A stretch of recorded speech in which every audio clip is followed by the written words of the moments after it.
Good day mga ka-JT sa kalam at magandang umaga po pala sa inyo lahat. At ako, ito po, mag-i-ensayo po ako. Kailangan po natin mag-walking at kasama ko po dito inaanak ko. At yun nga po, nagpunta po ako ng Aguila Base para mag-practice kasi papanig po ako ng Huwebes Santo sa Peak 2. At shoutout nga pala po kay Pinsang Kadyo, Bernard Sensil, tapos kay Sir Gilbert Aguirre at sa misis niya. Shoutout po sa inyo, napakabit pong boss niyan.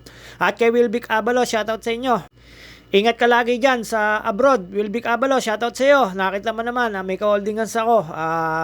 Alam nyo na, tago-tago lang yon. At shoutout nga pala po sa mga nanonood sa akin at sumusuporta, mga kababaryo ko at yung mga talagang nanonood po ng aking video. Ito lang po tayo, si JT Sakalam. Maraming salamat po sa inyo, sa mga followers ko. Maraming salamat po.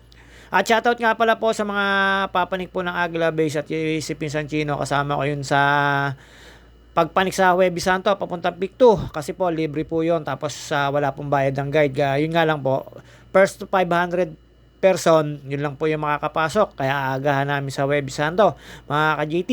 Pagdating nga po namin dito Lunes Santo, pumanik po kami sa taas at medyo nananakit lang po yung mga tuhod-tuhod ko dyan dahil mahaba po yung lakarin na yan, hindi po sanay. Tapos nag-basketball po tayo, nakasakalaban ko sina Ninong, sina Ombin, sina Mig, sina Eldon at yung mga kabataan ng Betania. At syempre nakita ko dun yung inaanak kong asawa ng inaanak ko si Larry Jean na si Dandoy na napalakas lumaro. At shoutout nga pala po sa inaanak ko si Dana May Baluyot at saka si Ate Zian na hindi namin nakasama. Sana nagkapagsabi na naman na it's the wrong decision, mama. At may kasama ko kami senior citizen dito. Napakarami naman pong pumanay, kaya lang pagdating po namin sa Aguila Base wala pong tindahan at doon po kami kina Resty Sasad at nakausap po yung binan niya lalaki. At yun, nagkakwentuhan po yung Martes kong kumare. At dito po mga ka-JT, dalawa na lang po kaming pumapanig dyan ng inaanak ko. At yun nga po, bandaran dyan sa gitna mga ka-JT na Mount Makiling. Hindi po natin binake po ngayon at ngayon po ay naglakad, kaya nga po tayo nag-iensayo para po sa Huwebes Santo. Lunes Santo po ngayon mga ka-JT, umagang-umaga po yan pero napakaganda po ng panahon. Pero napakainta po niyan. Dire-diretso lang po kami dyan at hingal na hingal po tayo dyan at nalimutan ko magbaon ng tubig dyan. Nakita nyo naman po, puro huni ng ibon yan. Kung maririnig nyo lang po, syempre naka-voice over tayo, hindi nyo maririnig yan mga ka-GT. At shoutout nga pala po sa ate kong napakasipag mag-online. Sana po mag-book yung kanilang business para syempre hati si JT Sakalam at kina Bayo Daud. At kina Nanay Aida, kay Tatay Kleto, kay Kuya Poleng, kay Ate Tina, kay Kuya Owi, Ate Belo, sa magkakapatid na si Ate Margaret, Micaela, at saka si Ella, si Michelle. At ito po mga ka-JT, nilampasan po natin yan.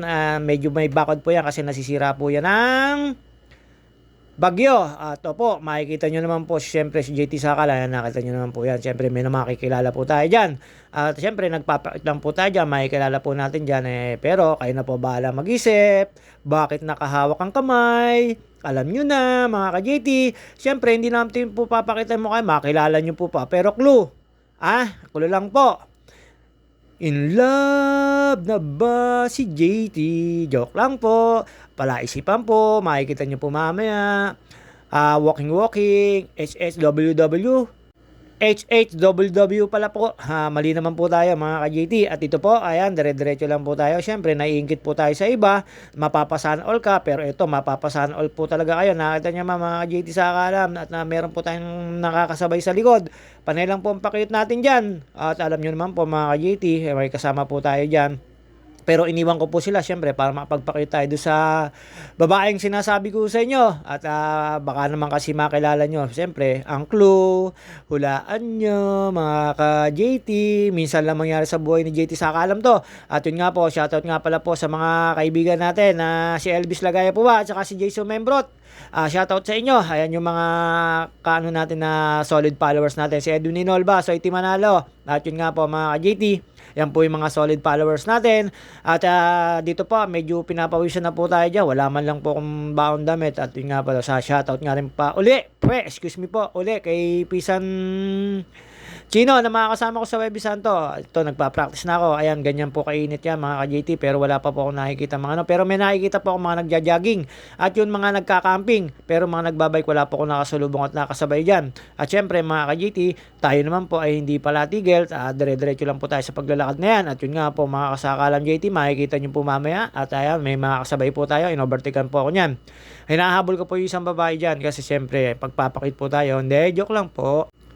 Kakwentuhan ko lang po sila diyan, mga ka-JT, at yun nga raw mag-aano raw sila, magka-camping at hindi ko pa alam kung sa Huwebes o Miyerkules Santo pa yung kanilang baba. Basta dire-diretso lang po yan. May mga tent pong ano yan, pwede naman po. Tapos meron pa silang guide. Pero sa Miyerkules Santo, Huwebes Santo at saka Biyernes Santo, ang pagkakaalam ko, wala na pong bayad ng guide. Kaya pwede po kayong pumanik at magre-register lang po kayo.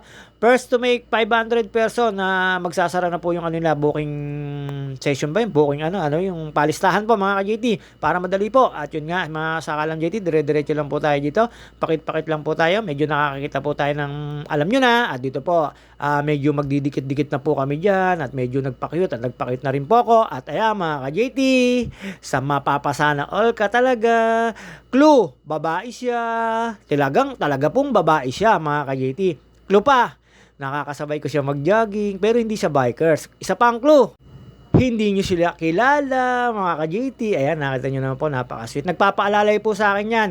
Kaya lang po, basang-basa yung kamay ko, kaya binitawan ko po siya at nalagkit na po yung kanyang kamay. At dito pa mga ka-JT, syempre tuwan-tuwan na po tayo dyan. Naalalayan ko po yun. Kahit naman po magmarites kayo, hindi nyo makikilala yun. Basta binigyan ko po kayo ng clue. Ang clue ko po ay babae siya.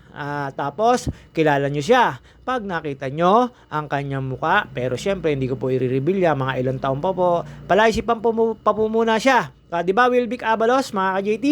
At ito po, papanig na po tayo dyan. Diyan ko po nakita yung mga ano. Nakita ko po yung mga naunan na yan. Nakita po yung yung gagambang X kung tawagin namin ng kabataan na hindi naman po inilalaban.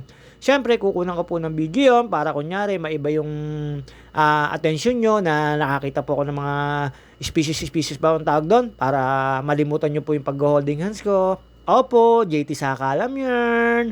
Marunong naman po ako mag-holding hands. HSWWD nga eh. Di na eh.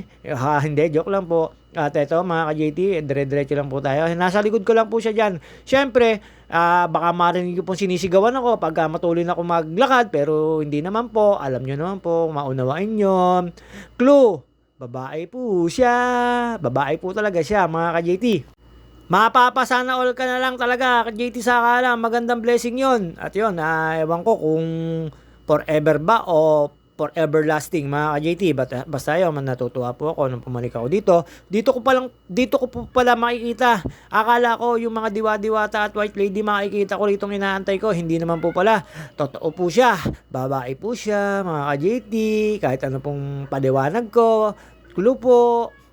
Kasama ko po siya na go-walking. Ayan po yung sinasabi ko sa inyo para maiba yung isip nyo. Ayan po yung gagambang ikis. At pagkatapos ko po dyan, mga ka-JT, dire-diretso lang po ako dyan. Tapos, munti ko po matapakan yung yung paru-parong napakaganda. Buti napansin ko na lang po. Tapos kinunan ko po siya. At syempre, mga ka-JT, ayan, nasa kabilang side po siya. Syempre, hindi ko po papakita. Baka makilala nyo po. Guess who nga, mga ka-JT? Nakita nyo naman po yung pawis ko hanggang kalooban na po talaga yan. Medyo malayo pa po tayo. Hindi pa po tayo nakakarating doon sa tindahan ng biyanan ni Hesti Sasad. Shoutout sa iyo, sa family mo. Nakausap ko yung biyanan mo. Nang pumanik po ulit kami dito sa Huwebes Santo. Yun naman, libre. Ayan, hindi nyo siya makikita. Pero hindi ko siya pinaghahawak ng camera. Siyempre, babae po siya. Uy, JT Sakalam yan. Bahala na ho kayo mag-isip. Basta ako, may ka-holding hands ako dyan. Babae po talaga siya. De, joke lang po yun. At dito po mga JT, dire-diretso na lang po tayo. Tapos pagdating po namin sa Aguila Base, medyo nagtabi kami. Hindi ko po siya kinunan. Konting view lang. Baka raw po siya yung makilala. Alam nyo na po, mga ka-JT. Secret lang. At ito po mga JT, ayan, yung muntik ko po matapakan. Buti na iwasan ko. At mga ka-JT, napakaganda pong butterfly niya. No? Hindi ko na po siya pinakalaman. Natutulog ko po siya. At nilagyan ko po siya ng harang para hindi po mapansin po na hindi matapakan. At yun nga mga ka-JT, pagkatapos po namin pumanik at ito, Makiling Forest na, papunta na pong Peak 2 at diretso na po kami dito papuntang Aguila Base. Dinaanan po namin dyan yung isang bahayan. Napakaganda po nung kotse, sports car na Chevrolet. At yun nga po mga ka-JT, sana all may ganon. Pero ako malabo po ako magaganon. Tama na po sa aking motor at bike. Masaya na po ako doon. At shoutout nga pala po sa admin ng bagong paliga ng 40 app, si Awu, paring Iwing Nabasero at si paring Willie Garcia. Sila po yung mga admin na magpapasimuno ng Morning Glory na Sunday Club mga ka-JT. At yun nga po, liga yun. Tapos syempre, suporta po tayo. At mga ka-JT, dire-diretso lang po tayo. Nagpasok naman po kami ng lineup. Ng PBG po, pinagpasok ko rin ng lineup. Ewan ko kung magpapasok sila. At yun nga mga ka-JT, hindi ko na po alam kung anong sasabihin ko. Sobrang haba po at pagod na pagod po tayo. At syempre, masaya po yung puso natin. Nakita nyo naman, Imposible naman nagloloko ako doon at tignan niyo naman po yung kamay, titigan niyo maigi. Babaeng babae po yun. At yun nga po mga JT, syempre hindi natin po bibigyan ng engagement ring yon. Bakit ko nabibigyan yun? Ay napakamala engagement ring. At saka, joke lang po. Pabitin lang po muna tayo mga JT sa kalam. At yun nga, pagkalampas po rito, hindi nyo po siya makikita dyan dahil po nagilang po siya nasa likod. At ayoko po ipakita sa camera. Bahala na po kayo mag-isip at mag-guess kung sino. Nakilala na po siya ng aking inaanak. Tuwan-tuwa nga po at nung dito kami nagpangita at nakilala niya raw po yung ninang niya. 'Di ba, inaanak ko? At yun nga mga JT, ito dire-diretso lang po tayo dito. So, hindi na po tayo nagtatagal diyan at siyempre kailangan po natin makabalik agad dahil napakainit po ng simoy ng araw na, natatabunan lang po siya ng mga punong-puno kaya medyo malamig dyan. Pero nung pagbaba po namin, pagdating po namin sa may gate, sobrang init po lalo nung pauwi. Hindi po kami magkandamayo sa sobrang init. Kaya mga JT, hindi na po kami nagpa-tonpik dyan. Dumire-diretso na lang po kami. Tapos bumili po ako ng tubig dun sa tindahan ni na Resti Sasad. At mga ka-JT, lampas lang po tayo sa mga bahayan na yan. May higit isang oras o 45 minutes namin na nalakad. O higit sa isang oras. Walking lang na dire-diretso. Walang pahinga, walang konti lang. Tapos bili lang ng tubig. Hindi naman po nagpahinga ng gusto. Higit sa isang oras. Nung pabalik po siguro mga 40 to 45 minutes kasi dire-diretso lang po. Pero mas madami pa pong pahinga yung pababa kaysa yung papanik mga ka-JT. At meron po ako nakita dyan na nakipagmaritisan. Napaka-mimosa talaga kahit saan. At yun nga po mga ka-JT, kilala niya yun kung sino siya. At dito pa mga JT, medyo nananakit na po yung mga alak-alakan ko dyan. Konting ahon na lang po yan. Medyo napapalapit na yan. Yan po ay pag nakaramdam na ko kayo ng ahon mga JT, ibig sabihin malapit na po kayo sa Aguila Base. Nakita nyo naman po yung basa akong damit hanggang kabababaan na. Hindi ko naman po mapiga. Siyempre mga ka-JT, napakabad naman po. At yan, siyempre hindi mawawala yung bibil natin pero bumababa na po yung timbang natin mga ka-JT sa kalam. Pero ayan naman po, dire-diretso lang po tayo dyan. Hindi naman po tayo nagmamadali. Iniikot ko po yung camera ko dyan para hindi nyo po makita kasi pagka yung na-overtikan ko siya at napapadikit po sa akin. Pero pagka wala po, nakakat na po yung camera, syempre HHWWD may mga langgam na nga po sumusunod sa amin mga ka-JT. Hindi nyo lang po nakikita talaga. Siyempre naghaharutan. Tapos sabi ko, para kami si Sharon and Gabi, nagbabasaan kami ng tubig. Tapos habulin mo ako, mga ganun-ganon. Tapos sabi ko, idodon solweta kita. Ayun naman po, hindi napayag kasi tawa lang siya ng tawa. Bahala na kayo mag-isip mga JT. Ha ha ha ha. Kasama ko kanina makakapanood dito, sigurado tatawa yun.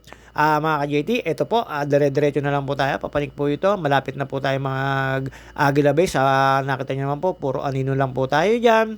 Hindi naman po tayo masyado napagod dyan, pero sumakit lang po yung alak-alakan ko. Kaya mga ka-JT, ewan ko kung makapaglaro ako bukas ng umaga.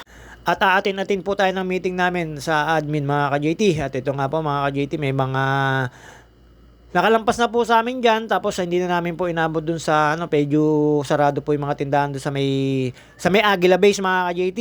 At yun nga po mga kasakalam JT, medyo hinihingal na po tayo dyan, paahon pa po kasi yan, pero hindi naman po tayo nagtagal na. At nakarating na rin po tayo sa Aguila Base at pagdating po sa Aguila Base, pahinga lang po ng konti, tapos lakad na uli. Siyempre matutuyo po yung aming kapawisan, medyo tatama rin ka lumakad at yung tuhod medyo parang kumbaga sa nilalamig. Sa bike din po pagka yung tumigil po kayo ng pagpedal at lalo't nag-aahon, lalamigin po pagka masyado pong tigil nyo. Kaya yung iba dinidiretso na lang kahit pinipilit na, pero syempre depende na lang po sa pagpedal.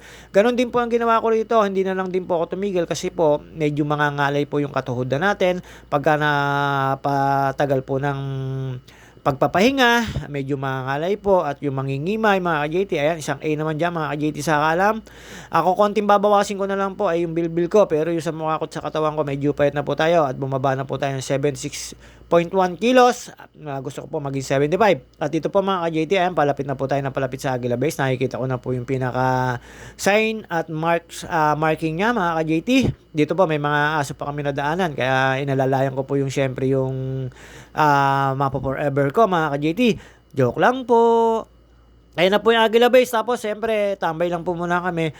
Lumayo lang po ako kasi mga ka-JT, makikita nyo po kasi sa camera kung sino yung kasama ko kaya lumayo lang po ako para medyo pabitin lang po yung video. At yun nga po mga ka-JT, ito na, sarado po yung mga tindahan dito. Si Manang, papakilala ko sana yung GF ko pero wala po siya. Minalas po. At dito mga ka-JT, hanggang dito na lang po tayo. See you on my next video mga ka-JT. Masusulyapan nyo naman po, syempre lumayo lang po ako dyan kasi na baka awayin na ako mga ka-JT. Susulyap-sulyapan lang po natin. Pero ayan po siya. Babus mga ka-JT. See you on my next video. Hanggang dito na lang po muna tayo. Ingat-ingat po lahat tayo dahil napakainit ang panahon.